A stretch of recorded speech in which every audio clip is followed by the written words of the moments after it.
the federal government is shutting down all funding for transportation projects for this year. Now, my county, and I'm sure my colleagues and all of you know, that our roads, not only are they aging to begin with, but they're basically shot after this winter with the freeze and the thaw. And our bridges and our dams are all aging.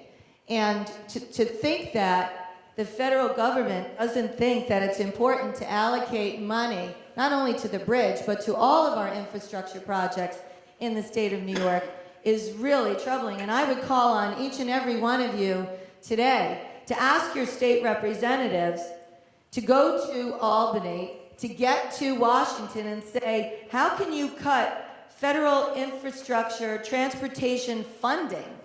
It just doesn't make any sense.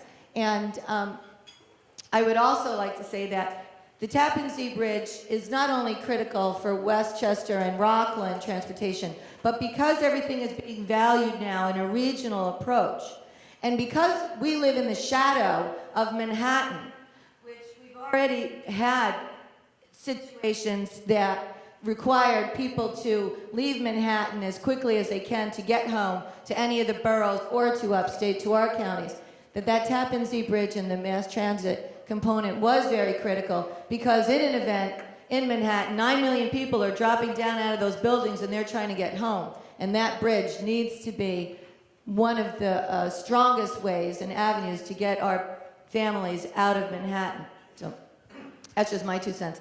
I want to, just before we jump to something, the Rockland County's financial picture right now is, I know, a challenge for you.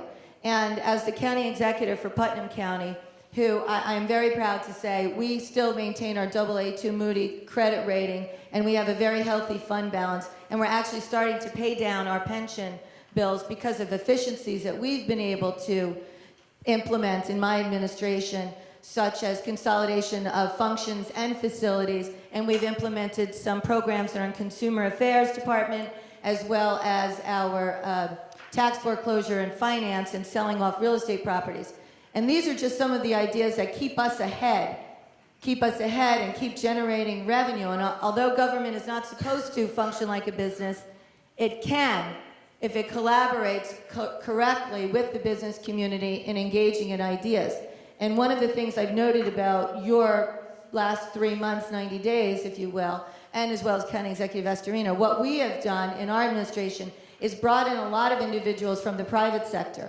Myself spending most of my career, if not all of my career, in the private sector, taking that business sense into the third floor, if you will, in my case, and allowing individuals from the private sector to be part of government so that they can share and collaborate ideas. Most people would think that that would be a collision course, and in fact it's not. It's example to terrific collaboration. And I just wanted to note that I am there for you to show you some of the examples of what we've been able to do to build on efficiencies in our government. In our short time, less than 1,000 days, it can be done.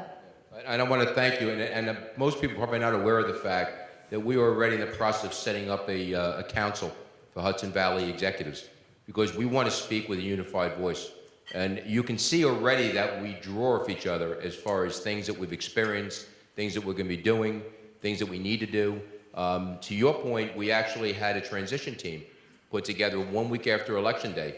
These are folks who I knew for many, many years in the private sector, union, school boards, folks with financial background, management background, legal backgrounds. They laid out a chart, a course for us to follow going through the first year, and we are now reconvening the information that was found out during that 5-week process prior to the end of the year.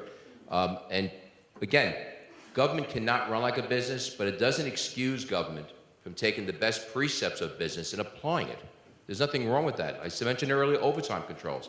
There's no free money out there. There's a mentality at times within government, unless the leaders change the mentality that it's not my money. It is your money. It's taxpayer money. And that's the way it should be treated. So, again, I appreciate the efforts of my colleagues to give me assistance, and this is something you'll be seeing a lot more of. If we could just move on to two related topics. One, of course, and Pattern, as many of you know, has been around for, we're coming on our 50th year, and it's been a facilitator trying to bridge the counties, those that are in the Hudson Valley. And one of the issues that is very near and dear to the hearts of Pattern for Progress, consolidation of services. And we've worked very hard and diligently, and we've actually been helpful in that regard. Consolidation of services, I know, is ongoing in all of the county offices. At the same time, we have this tax cap that we've been talking about, and the governor has, there's a new proposal that's developing along those lines, and we're interested in knowing what's your reaction to this. How do we get out of being known as one of the highest taxed areas in the highest tax state? How do we do this? How can we collaboratively work? Do you have some ideas? Do you have some thoughts? What do you think? Who would like to go first? Well, we collaborate all the time, and we have shared services with almost every one of our municipalities. And we've been doing this, I think, in all fairness, most communities are doing this or have been doing this for quite a while. It gets to the point, though, where you can't do much more because of the unfunded mandates and the work rules and the regulations that Albany sends down. You know, there's 750,000 rules and regulations in New York. That's how complex it is. So businesses, that's why they're leaving this state in droves, because it's an impossibility sometimes to do business in this state with the onerous regulations as well as the high costs. That's why they're fleeing. But I think, you know, in our case, in Westchester, we had to. And I give a lot of kudos to Mary Ellen and to Ed because they came in at a time when it was, just like with Westchester, very challenging. So you're forced to confront these issues in a real way. And I feel very strongly that a leader has to have 3 functioning body parts. You have to have a head, because we're dealing with complex issues here, and you have to be able to understand that. You have to have a heart, because there are a lot of people in need. And our role is to make sure that people get the help that they do need. And the last one is not as prevalent as I wish it would be, and that is you have to have, and I'll use the easier one, you have to have a spine. And that means you have to be principled. And you have to be able to say no. And you have to look at things in a realistic way and treat people like adults and lead us out of the mess that we're in. And certainly they both have done that. They're confronted with issues. The easiest thing for me when I came into office would have been, I didn't know how bad it was, so we're going to have to raise taxes. We drew the line in the sand and said, absolutely not. We are not raising taxes a dime. And we haven't. The property tax levy was actually cut in Westchester in our first year. And we wanted to force the conversation on how we're going to spend this money, realizing that there's no more money to give. And that forced us, it forced the legislature, it forced our partners, the nonprofits, and everyone we do business with to focus on the real problem. Not to throw shovels to dig deeper, but to put ladders in so we can climb out of the hole. And that's how we got rid of that deficit, by making some tough choices. And believe me, you know, there are some real third rails that you don't want to grab, but you have to. And you know, I was 6'3" when I started this. I think I'm fine. Nothing happened to me. But it is worth it, because you do start to see that curve come back. You do start to see the bills get lower if you realistically deal with them. And it is a tough challenge, because no good deed goes unpunished, believe me. And there is politics in everything, certainly in the business that we're in. And you just look at it and say, well, obviously that makes sense. And to some others it doesn't, for whatever reason. But you have to deal with that. You have to keep forging ahead. Otherwise, it gets very easy to take the path of least resistance, which is just say yes. You know, every well-intentioned idea, I'm sure it's nice, but you don't think about a year later or 5 years later or 10 years later where it will get you. And it's hard, but it has to be done. And I congratulate Mary Ellen and Ed for doing it. Whether they're forced or not, they're doing it, and that's a good thing. To your question, I still haven't gotten a grasp on exactly how this proposal is going to work. I really haven't. I mean, I've heard that every entity within the county has to be below the cap. So I think the thought process is that the county executive will convene a meeting in a big room, bring a baseball bat in, and make sure everybody stays below the cap. This is how I understand this. Whether that's viable, workable, is beyond me. So we marshal on and do what we have to do. Shared services have been brought up a number of times. It has been done, and we're actively and aggressively engaging in it now. I mean, Rob and I understood from day one, we share a bridge and a river. There's got to be something we can do together, and that's what we're working on. We've already right-sized our own government in a couple of areas and cut jobs back and combined up, consolidated. We've done all that. I had a wonderful lady come to my inauguration, the Bergen County Executive. They're a neighbor. They're next door to Rockland County. And we followed up with lunch in a Rockland restaurant, by the way. And we then had meetings with some of our higher level people in both county governments. And we're finding commonalities in areas that we can share services, both now and in the future. It's a different state. Again, organization as opposed to government, getting outside the box. We actually have an arrangement just started to be put in place because one issue that came up in Bergen County, the county does control most of the sports complexes, not so in Rockland. I mean, I had Harold Peterson, Harold and I coached for how many years? Getting fields can be challenging at times. So while Rockland doesn't control the fields, this county executive has coached for a number of years and kind of knows about permits and who to speak to. So we brought in the areas of government, Village of Suffern and the town of Round Poe, to assist us. They were great. The recreation people were fantastic. We now have a consortium, as it was, where our Village of Suffern, the town of Round Poe, and the county of Bergen are now working together to try to facilitate forums for sports events. Because sometimes there's a shortfall in one place and there's plenty in another. I coach in Pop Warner football. We just brought the New Jersey Giants into Rockland County. They're part of the Pop Warner program now. So we're close to each other. It's a matter of taking a step forward and moving forward. So even something as simple as that, it doesn't save money, but what it creates a better quality of life for people. Is it the New Jersey Giants or the New York Giants? No, this was the New Jersey. These are little people. We can debate that about who's the New York football team. They might be able to beat the real team the way they played last year. Yeah, that was exactly the New Jersey Giants, and it's a Pop Warner program. But there's been comparisons drawn, as Rob pointed out.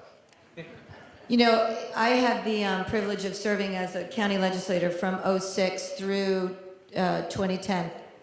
And I also had the honor and privilege of starting a commission called the Commission on Fiscal Vision and Accountability. And we brought all the stakeholders to the table, all the leaders in the county, from the school districts to the business community, elected officials. Some of our larger employers sat at the table for about 2 years, and we identified a whole host of areas where we could consolidate and share services. We call them the back office functions. And I think what we both also, all of us, Ed and Rob, understand is that it's our school taxes that are really is what it's driving everyone out of here. And the school district superintendents who sat at the table, who we tried to convince that back office functions were probably the first and best place to start to grab efficiencies, they're no longer at the table. They took their retirements and got out because I think they see what's going on down the road. And that's a consolidation of superintendents in our school districts. If you look at just the school superintendent's office and their support staff and their budget, if you knocked all of them out, I have 6, if you knocked them out and just kept one, the savings would be absolutely incredible. And that's where the trending has to be. It has to start in the back office functions. Now, in my time as county executive, because I did so much work as a legislator in identifying the low-bearing fruit, if you will, where we can consolidate, we've already consolidated functions and facilities. We've put our risk management into the law department. We put our youth bureau and social services in under, our youth bureau in under social services. Just 2 examples of where we found efficiencies and financial savings. We also put real property into our Commissioner of Finance.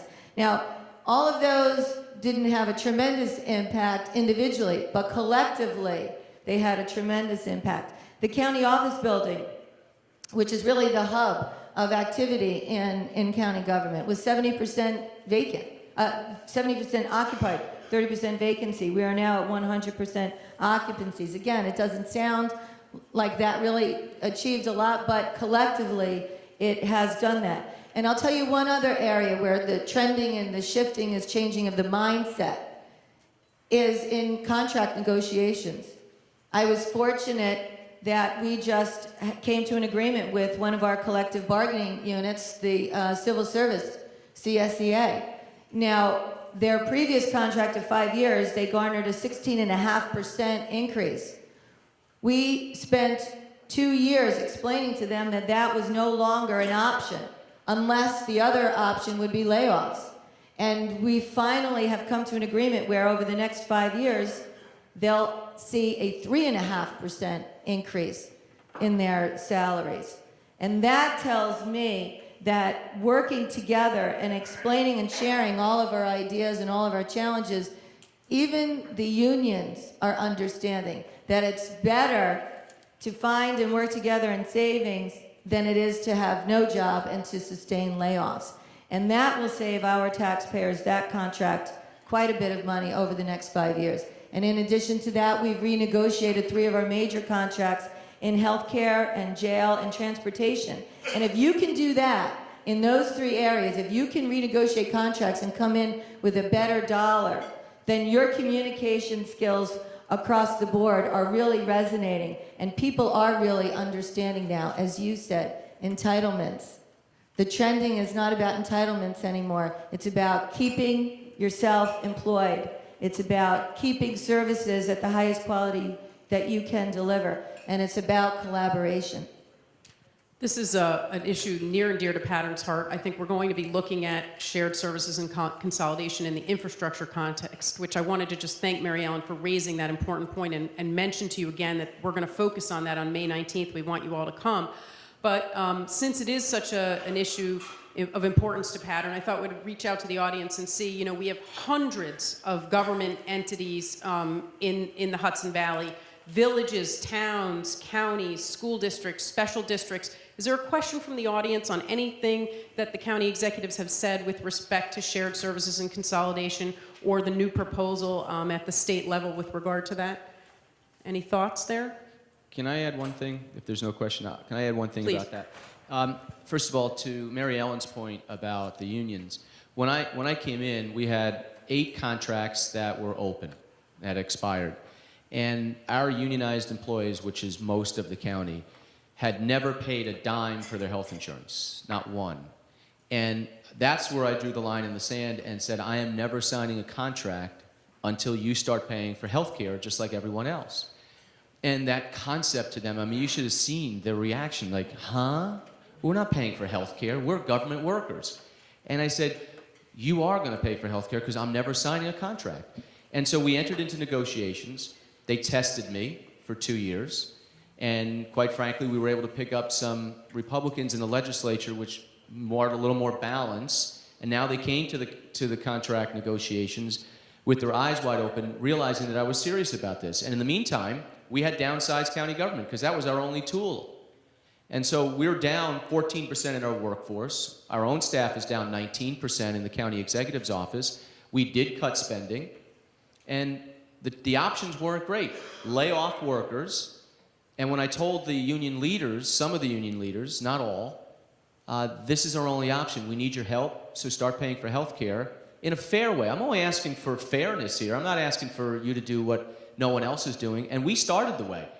When I got in there, we said my county executive, the elected officials, and management are going to start paying for their health care for once, finally. And we did. We led the way. I was never going to ask them to do something that we weren't going to do ourselves. And you know what the answer from some of the union members was? The leaders? Then lay them off. Lay them off. And to me, that was such an eye-opener.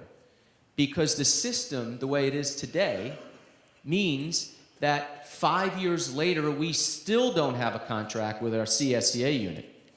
7 of the 8 did bargain, and we did end up with groundbreaking contracts where they are paying for health insurance now, probably a little less than you and I would pay in the private sector, but it was a major breakthrough to get them to pay between 10 and 15% for health care, and new employees now 20%, and in retirement, in perpetuity. So that's a big breakthrough. But we just got a report from the fact finder, and this is such an arduous process. The fact finder talks to both sides over a course of a year or two. Everyone gives their evidence and facts, and et cetera, et cetera. And it was recommended that for the retroactive, there would be 0% wage hikes, and going forward, there would be increases in pay, but that they would start paying for health care at 7% for the employees, and it would go up to 10 by the end the contract is over, and the new employees would pay 20. So far less than I would want, but I was willing to have a settled contract so we can move forward and they start paying for the health care. They just rejected that. And so what happens next? This goes on and on and on. And in the meantime, they continue to get free health care. And in the meantime, they still get increases in their longevity payment, which means the calendar turns to another year. You just have to stay alive and you get another check. And step increases, same thing. So they get automatic increases in their pay every year in addition to their wage increases, which is the headline that you see. So in reality, and many times they're getting a 2 or 3% salary increase plus everything else, which equals 4, 5, 6%, and in this case, free healthcare. That's the system when I talk about that needs to be changed in New York. Those are the work rules that give all the leverage to the employee/union and very little leverage to you and I, taxpayers. And that's the concern I have that needs to be broken. It's called Triborough. Speaking of bridges. Speaking of Albany, that's called Triborough, and that has to change. Yeah, there needs to be reform in this, and it's only one state in America that has this kind of law, and it's New York. And we've got to bring a little more balance back to the taxpayers in this case, and there needs to be some reform in that, and I think both sides have to be open to that. Taxpayers and tax burdens relate to something else that I think is important to bring out, and that is the aging demographics. Millennial generation, they're not moving in. We're all getting older, and we're seeing the mean age creep up and creep up. And that leads to the issue in terms of livability, the tax burden, and the increasing problem with finding affordable housing. I know it's a very sensitive topic, Rob, but perhaps you could talk a little bit about affordable. Is Reverend Al Sharpton here? Is he here today? A little about affordable housing, because quite frankly, it's not an issue just in Westchester County. It's going to happen. It's going to happen in Rockland. It's going to happen in Putnam. It's going to happen in Dutchess. Are there lessons to be learned from what Westchester is going through? Well, let me start. Broadly speaking, affordable housing is a goal we should all have, and we do. I mean, I'm proud of Westchester's history with affordable housing, going back to all the previous administrations and continuing with ours, and I'm assuming and hope it will continue with whoever the next county executive is. And we are working with our communities. We're being asked by communities for help, and we do that. My problem in particular to the settlement from 2009 has to do with complying, and we're well ahead of schedule in building affordable housing in the 31 eligible communities. We have 403 of the 750 units done. We could not have exclusionary zoning in Westchester if we couldn't get it done. It's already, as of right, it's there, it's legal. We want this. We love the diversity of Westchester and all the different types of housing options. There's no question about that. But in our case, I'm not going to yield to the federal government making new demands on Westchester that's not in the settlement from '09 and trying to take away local authority on land use decisions for zoning just for a couple $1 million in grants. It's not worth the money to give up our local authority over what we have in the state constitution. And there's a reason why each community sets up in different ways for one area for single-family residential, another for multifamily, another for retail, et cetera. That is part of our patterns progress, if you will. That's our land use development that we have in each community. And every community offers options in different ways. And we'll continue to do that. We definitely have to do that. As far as the aging, I mean, we have an aging population in Westchester and in the Hudson Valley. There's no question about it. I think it's 20% of our population is over the age of 65, and that is growing. So we need to make sure we have options so people can age in place. And we are. We're building facilities. We're building great housing and giving them different options. And one of the things that was done recently, I think it was the New York Times, basically said that it was interesting demographics, that our counties, if you will, our communities, were losing youth. We're using young people to New York City. But if you really look at it, those in their 20s are going where it's hip and cool. They're going to Brooklyn and they're going to other parts of Manhattan, and that's fine. I always remember people wanting to do that at that age, But what's happening is when they're 30 and 40, getting married later in life, they're actually coming back or trying to come back to Westchester, and I'm sure to Rockland and Putnam as well, where they probably grew up. And that's where they're buying their house to start a family and raise their kids and go to good schools. So it's just a difference in what has happened in a generation, but they are coming back. And with that, we need to make sure that we have a good system in place. Our education system is pretty good. We have a good public school system. We have good parochial and private school options. We have a good healthcare network. Our transportation network is good, but aging and needs help. But there's a lot of great reasons to live in Westchester, and certainly in Rockland and Putnam as well. So it's just a difference. It's not a flight out. It's a flight out, but they are coming back. Rob, let me just tell you, you have a new 100-year-old resident in your county. My grandmother May turned 100 on Easter Sunday. We moved the rock and she was there. We love our seniors in Putnam County, and we're doing everything we can do to make sure that our seniors can stay with their families in our county. We've just been noted to be the fastest growing senior populated county in New York State. So we embrace our seniors for all that they do for us. Our seniors in our county are our parents, our grandparents, they're our teachers. They're also our first responders, both career and volunteer. And they're also a huge asset in public service. We save millions of dollars in Putnam County because of the work that our seniors do. And in their minds, it's giving back, and it's helping keep the young families in our county. So we value our seniors, and our administration named 2014 to be the year of the senior so that we could continue to identify and enhance programs for our seniors, both in the nutrition and in the friendship centers, and to get them to enhance their opportunities for mobility, to keep them out and about in Main Streets. We're a county of Main Streets. That's what drives our economy, and our seniors spend money. So to keep them in our county is extremely important to us, to keep them in the homes, and increasing the opportunities for grandparents to babysit so that mom and dad were a two-income family, so mom and dad can work. I couldn't have been a career woman and raised two beautiful kids if I didn't have my grandmother, May, and my parents available. It's the way that life is right now. Family is really the most important thing for all of us, and it helps promote, we help and encourage them to be healthy and to stay well and to stay active. So we identify any opportunities for senior affordable housing in our county to the best of our ability.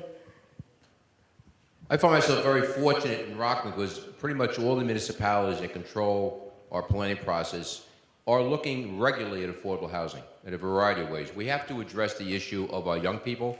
That was our biggest loss in Rockland County over the last 10 years, was our young people. We were very reliant upon volunteer services here in Rockland. So there has to be efforts made to retain volunteers, and that's something that is ongoing in many of the municipalities. The same goes with our seniors. I'm a former Civic Association president, And my experience, by and large, with seniors is that they want to age in place. They want to stay in the neighborhoods. There is a need for 55 active senior housing, but there are other proposals that go out that you have a senior weighing selling their home, moving to another location, and pretty much not taking anything away except maybe $100,000, maybe, or even coming out neutral. It's not an option. So these are things you have to concern yourself with. From the county perspective, we are now ensuring from the county planning department that every municipality understands that it's a professional certification necessary to be in a planning board. It's something that seems to be lacking, and with like results at times that you can expect. So that's something we're engaged in now. We also have a master plan that we regularly convey to keep that broader picture there. But when you speak about affordable housing, I'm going to share an experience. I think all of us can go back 20, 30 years. We bought a house and we had a mortgage payment. And in that mortgage payment, a certain amount of it was taxes. It's completely changed. My oldest son, Chris, came back from Afghanistan, and he was looking to try to get a modest home in New City. And I said, "How's it going?" He says, "Well, look, it's expensive. We all know that, but I can afford that." And he pointed to the mortgage in principal. But I can't afford that. That was the taxes. They were almost equal. So when we speak about affordability, affordability isn't about building more housing. Affordability often is about bringing taxes down, because that's what's chasing people out of New York State. And that's the problem. So people should keep that issue of affordability and couch it to the reality that the affordability is only, it also includes the issue of taxation. When you have a $2,500 a month bill for your home and half its taxes, there's something wrong. County Executive Day, Astorino and Odell, thank you so much. We have to wrap up now, so if I could get a round of applause for the county executives.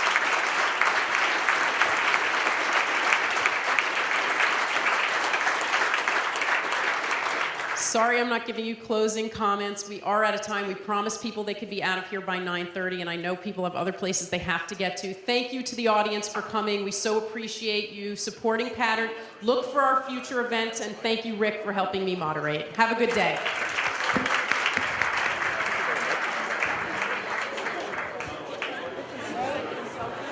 Selfie.